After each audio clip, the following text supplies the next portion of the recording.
Hi and welcome to inspiredearlyyears.co.uk.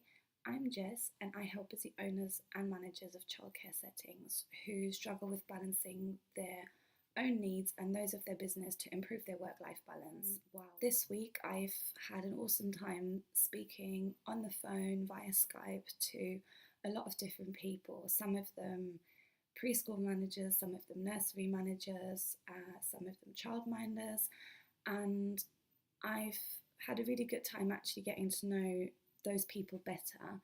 And I realised a few questions about me were coming up over and over again. So I thought I would actually do a video that I can put on my website where I can tell you a little bit more about me and answer some of those questions that most people would probably never guess, but I'm born and raised in Germany. I've got my passport to prove it, which I have gotten up before to actually prove to someone that I was German that wouldn't believe me.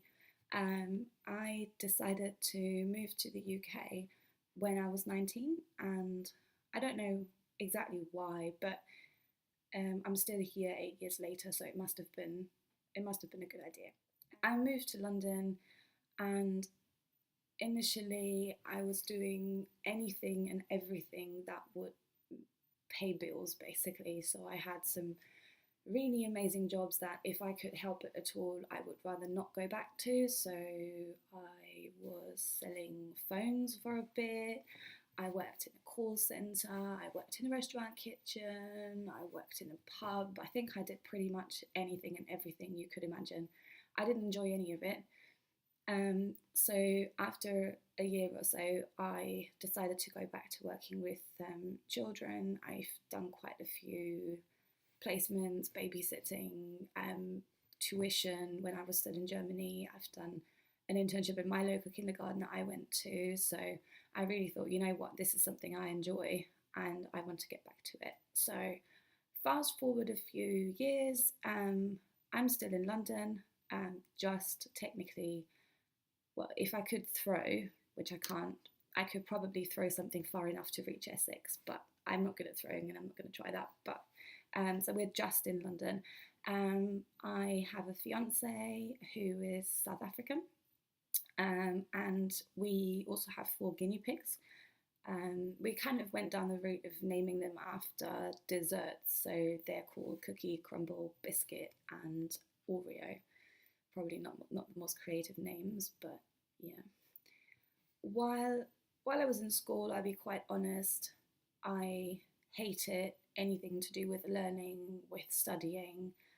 I'm not the school kind of person. I'm the kind of get out and do it and learn about it while you're doing it type. So since I came to London and started working with children, I realised sort of how important it is to keep studying and keep developing yourself. So I did my qualification with the Open University while I was working full time. I did my petals, and also kind of embarked on a management qualification. So overall, I love learning. I believe that learning is the way forward, and that's the way, we better ourselves. But yeah, please don't send me to school ever again. Yeah. So the reason why I'm making this video is because I really want to talk a little bit about our situation that we're kind of currently in as owners and managers. I'm still a manager full time and I run my business in the evenings, at weekends, any minute of the day that I have that I'm not working in my job basically. I completely get everyone's situation right now. If you're anything like me, you're probably experienced any of or all of these. As and when you become a nursery manager or an owner, you realise that your work-life balance goes out the window.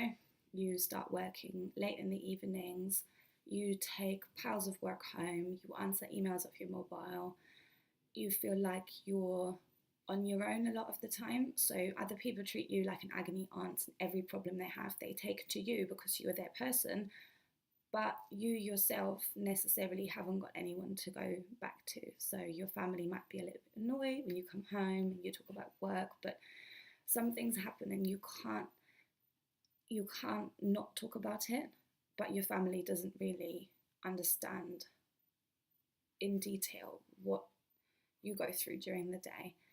I've been there. But a few months ago, I decided to make a cut because it was all getting a little bit too much. Um, the situation I was in was quite simple. I'd taken over a setting and I knew the offset inspection was imminent, but I didn't realise how imminent. They came after 2 weeks. I wrote a blog post about it not long ago, so if you head over to my website, you can actually read the blog post about what happened on the inspection day, and I promise one day I'll talk about it in detail because it was so outrageous. I've never even experienced anything like it since then. Now I can laugh about it, but back then it really wasn't laughable.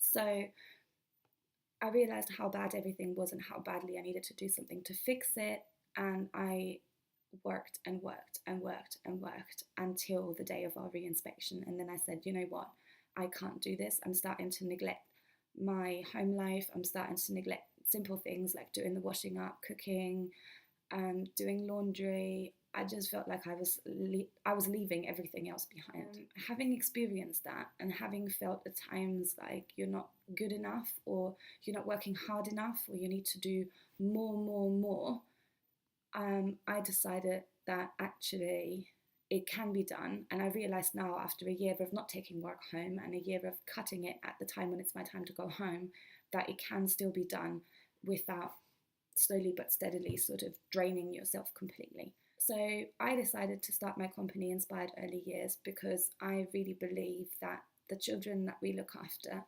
they rely on us to do the work.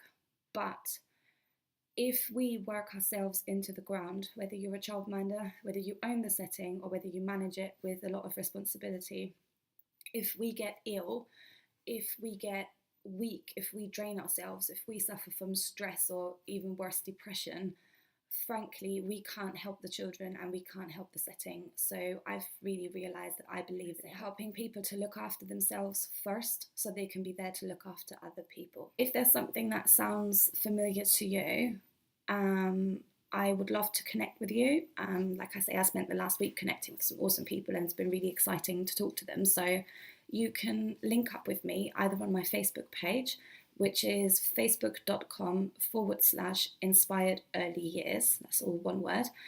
You can also head to my website, which is www.inspiredearlyyears.co.uk, and I've got a little button which you would see on the website at the bottom. It says talk to me.